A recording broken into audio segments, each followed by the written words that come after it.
YCP వాళ్ళు జగన్మోహన్ రెడ్డి గారు పదే పదిగా సోషల్ మీడియాలోని ఈవీఎం ట్యాంపరింగ్ జరిగింది, మాకు అన్యాయం జరిగింది అని చెప్పేసి మాట్లాడుతూ ఉన్నారు. ఇది నిజమే అంటారా? ఈవీఎంల ద్వారా గెలిచారు అని అనడం అతను మరి అజ్ఞానం అనుకోవాలా ఏమనుకోలేదు. ఎందుకంటే మీరు అదే ఈవీఎంల ద్వారా గెలిచారు, ఎన్నో కుంభకోణాల్లో మీరు ఉన్నారు. ఇంత ఈవీఎంలు ఇప్పుడు వచ్చింది కాదు, అది ఇప్పుడు కాంగ్రెస్ గవర్నమెంట్ ఉన్నప్పుడే వాళ్ళే పెట్టింది. 2019 తప్పులు వేశారు జనాలు, ఇప్పుడు 2024 తెలుసుకున్నారు, ఇప్పుడు మద్దతు ఇచ్చారు అతనికి. ఒకసారి ప్రజలు ఒకరు తీర్పు ఇస్తారు, దాన్ని బట్టి వెళ్ళాలి. కానీ ఓడిపోతే ఈవీఎం ట్యాంపింగ్ అయిపోయిందని, గెలిస్తే ఇదని, అది తప్పుడు సమాచారం, తప్పుడు మాటలు సార్. ప్రజలు ఇచ్చిన తీర్పు అది. నాయకత్వం చేసే లక్షణాలు వాళ్ళు ఏ కోసానా కనిపించడం లేదు. అది ప్రజలకు తెలుసు, ప్రజలు ఆల్రెడీ దాన్ని గమనించారు. అందుకే వాళ్ళు ఎక్కడ కూర్చుని పెట్టాలో అక్కడ కూర్చుని పెట్టారు.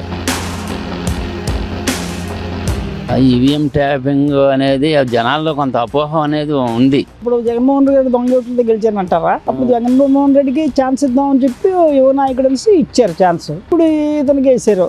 అలాగ అనుకోవాలి, కానీ ఎవరి మీద ఒకరి మీద నిందించకూడదు. ఇది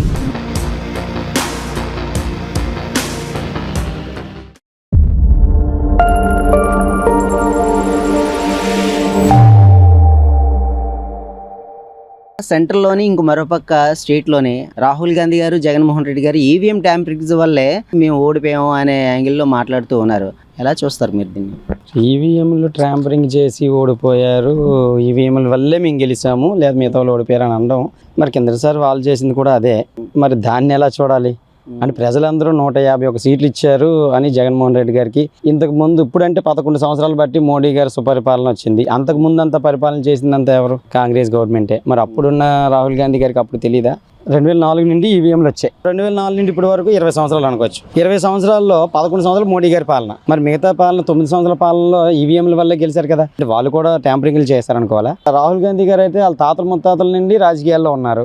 అతను మళ్ళీ ఈవీఎంల కోసం మాట్లాడి అంటే పార్టీని వ్యతిరేకించాలండి, వాళ్ళు చేసిన తప్పులు చెప్పాలి. కానీ ఈవీఎంల ద్వారా గెలిచారు అని అనడం అతను మరి అజ్ఞానం అనుకోవాలా ఏమనుకోలేదు. తర్వాత అతను ఇప్పటి వరకు అందరూ యువరాజు గారు అంటున్నారు.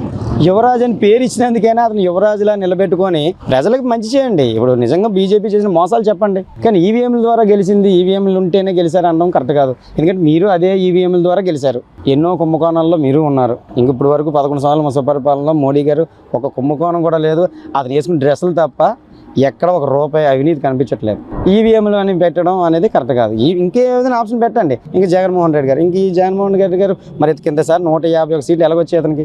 అదే ఈవీఎంల మీద గెలిచాడు. మళ్ళీ అతను చేసేటప్పుడు గెలిచినప్పుడేమో ఈవీఎంలు మంచివి, ఇప్పుడు ఈవీఎంలు చెడ్డదా అన్నాం కరెక్ట్ కాదు. మరి అతను కూడా క్లారిటీ ఉండాలి. ఇప్పుడు ఎందుకంటే అతను ఒక 5 సంవత్సరాలు ముఖ్యమంత్రి చేశాడు, ప్లస్ అతను ఇంతకుముందు ఎంపీగా ఉన్నారు. వాళ్ళ నాన్నగారు ఉన్నప్పుడు కూడా 2004లో వచ్చాయంటే వాళ్ళ నాన్నగారు కూడా సీఎం 2009 వరకు సీఎంగా ఉన్నారు. మరి అంటే అతను కూడా ఈవీఎంల ద్వారా గెలిచారా?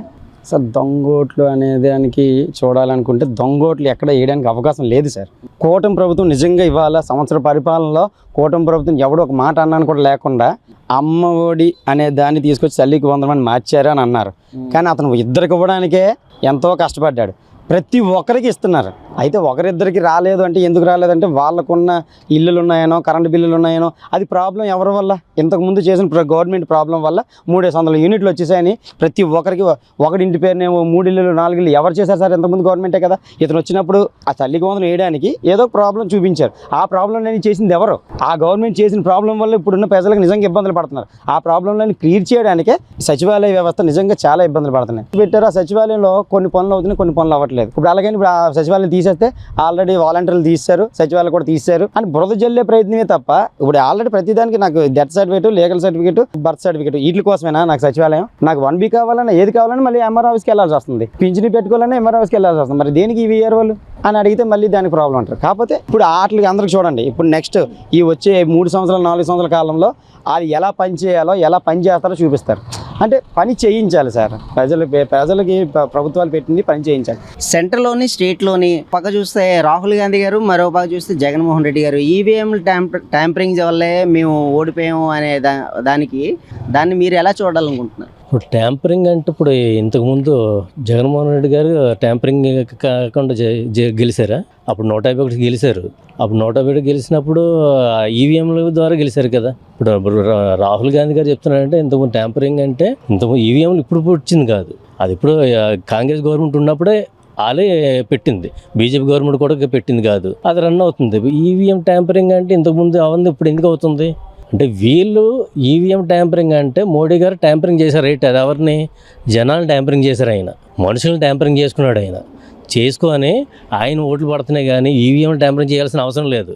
ఇప్పుడు ఎక్కడికైనా వెళ్ళండి, ఇప్పుడు మన ఈ రీసెంట్గా కర్ణాటక సీఎం దగ్గరికి వెళ్ళారు మీటింగ్కి, అక్కడ మోడీ గారిని అక్కడ సీఎం ఎవరు కాంగ్రెస్ గవర్నమెంట్, అక్కడ కాంగ్రెస్ సీఎం ముందు జనాలు అరుస్తున్నారు మోడీ మోడీ అని. దాన్ని బట్టి అర్థం ఏంటి, ట్యాంపరింగ్ వీళ్ళు అనుకుంటున్నారు, జనాలు ఆల్రెడీ డిక్ట్ అయ్యారు మోడీ గారికి. వీళ్ళు ఎన్ని ట్యాంపరింగ్ చెప్పినా మోడీ గారు అక్కడ పైన ఉంటారు. ఆ రాహుల్ గాంధీ గారు ఆ టాపిక్ పెడుతున్నారు, అది ఇప్పుడు ఆల్రెడీ ఆయన మీద సుప్రీంకోర్టు నుంచి చిన్న నోటీసులు వస్తున్నాయి ఆయనకి. ఎలక్షన్ కమిషన్ ఏం చెప్తున్నారు, మీరు ప్రతిదానికి మీరు సమాధానం చెప్పాలంటున్నారు. సమాధానం చెప్పాలని మీడియా అడుగుతుంటే అది నాకేం సంబంధం అని మళ్ళీ తప్పుకుంటున్నారు ఈయన. అంటే దాని ఇప్పుడు మాట్లాడేటప్పుడు ఆయన దగ్గర నిజాయితీ ఉన్నప్పుడు నిరూపించాలి. ఇప్పుడు మీరు అంత హైప్ చూపించేటప్పుడు ఒక ప్రధానమంత్రి మీద నిందేశారు, ఈవీఎం మీద మీరు గెలుస్తున్నారు. ఇప్పుడు అలాగైతే కాంగ్రెస్ గవర్నమెంట్ తెలంగాణలో గెలిచింది, కర్ణాటకలో గెలిచింది అంటే అక్కడ ట్యాంపరింగ్ వల్ల మీరు గెలిస్తే ఓకే, గెలని దగ్గర మీకు ట్యాంపరింగ్ వచ్చింది అంతే కదా. ఇప్పుడు మన ఆంధ్రాలో చూసుకుంటే జగన్మోహన్ రెడ్డి గారు సేమ్ అదే. ఇప్పుడు ఇద్దరు ఒకే రాజులే, అక్కడ ఆయన రాజు అనుకొని ఉండిపోతున్నాడు, రాజులాగా గదులు ఉండిపోతున్నాడు, ఈయన రాజు అనుకోనే ప్యాలెస్లో ఉండిపోతున్నాడు. రాజులకి ఇప్పుడు ప్యాలెస్లో ఉండిపోతే ప్రాబ్లమ్స్ ఇవే. జనాల్లోకి వచ్చిన మోడీ గారు అక్కడ పైకి లేశారు, ఇక్కడ చంద్రబాబు నాయుడు గారు, లోకేష్ గారు, పవన్ కళ్యాణ్ గారు స్టేజ్లో ఉన్నారు. ఇప్పటికీ మీరు మారకపోతే ఇబ్బందే. కొద్దిగా ఈ ట్యాంపరింగ్ విషయం వదిలేసి జనాలకి ఏం కావాలో ఆలోచించండి. ఇప్పుడు సెంట్రల్ అంటే మోడీ గారు ఏం చేస్తున్నారో అది ఆల్రెడీ స్ప్రెడ్ అయిపోయింది. ఇప్పుడు జగన్మోహన్ రెడ్డి ఇక్కడ ఆంధ్రాలో నిలబడాలంటే మీరేం చేయగలరో ప్రతిపక్షంగా ఉండి మీరేం చేస్తున్నారో చూపించండి. ఆల్రెడీ ఇప్పటికే టాపిక్ డైవర్షన్ పాలిటిక్స్ అని జనాలకు అర్థమైపోయింది. ఇప్పుడు ఒక టాపిక్ తీసుకొచ్చామంటే అది ఎలా డైవర్ట్ చేయాలి, ఈ నెల గుర్తుపెట్టాలన్న ఆలోచనలు ఉన్నాయి. ఈ నెల గుర్తుపెట్టడం ఈ నెలకి 11 సీట్లతో ఉండిపోయాడు, అసెంబ్లీకి రావట్లేదు. ఆయన సోషల్ మీడియాలోనే బయటకు కనబడుతున్నాడు. జనాల్లో కనబడాలంటే ఏదో ఒక టాపిక్ మీద బయటకు రావాలి. ఒక పక్క రాహుల్ గాంధీ గారు, మరో పక్క జగన్మోహన్ రెడ్డి గారు అంటే ఈవీఎంలు ట్యాంపరింగ్ జరిగాయని చెప్పేసి సెంటర్లోని స్ట్రీట్లోని ఒకటే కథనాలుగా సోషల్ మీడియాలో హల్చల్ చేస్తుంది. దీన్ని మీరు ఎలా చూస్తారు సార్? 151 సీట్లు జగన్ గారికి వచ్చినప్పుడు ఇదే బీజేపీ ఈవీఎంల ట్యాంపరింగ్ అంటే చంద్రబాబు నాయుడు గారిని ఎలా దూషించారో మనం చూసాం ఆల్రెడీ. ఇప్పుడు రాహుల్ గాంధీ గారు యాడ్ అయ్యారు, జగన్ గారు ఇద్దరు కలిసి ప్రయాణించాలని వాళ్ళిద్దరు ఫిక్స్ అయ్యినట్టున్నారు. వాళ్ళిద్దరు కలిసి ప్రయాణించడానికి ఇంకా కేంద్రంలో కానీ ఆంధ్రప్రదేశ్లో కానీ తెలుగు రాష్ట్రాల్లో కానీ ఈ నాయకులు ఎవరు కనిపించారనే అనుకుంటున్నాం. ఎందుకు అంటే నాయకత్వం చేసే లక్షణాలు వాళ్ళు ఏ కోసాన కనిపించడం లేదు. అది ప్రజలకు తెలుసు, ప్రజలు ఆల్రెడీ దాన్ని గమనించారు. అందుకే వాళ్ళు ఎక్కడ కూర్చుని పెట్టాలో అక్కడ కూర్చుని పెట్టారు. ఒకప్పుడు మనం అనుకున్నామే దొంగలు ఊర్లు పంచుకున్నారని. అలా ఏమైనా ప్రయత్నిస్తే ఆల్రెడీ పంచేసుకున్నారు కదా ఊర్లో, ఇంకేముంది పంచుకోవడానికి. వీళ్ళిద్దరు మాటలు ప్రజలైతే ఎవరు ఉపేక్షించరు. ప్రస్తుతానికి కేంద్రంలో బీజేపీ స్ట్రాంగ్గా ఉంది అని మనం అనే కన్నా వాళ్ళు మంచి చేస్తున్నారు, మంచి జరుగుతుంది. మోదీ లాంటి నాయకత్వం వల్ల ప్రపంచ దేశాల్లో మనకి గౌరవం పెరిగింది. చంద్రబాబు నాయుడు గారి నాయకత్వం వల్ల మనం ఇప్పుడు అమరావతిని ఎలా బిల్డ్ చేసుకోగలడానికి ఎన్ని వనరుల్ని మనం చేకూర్చుకుంటున్నామో అవన్నీ చూస్తున్నాం.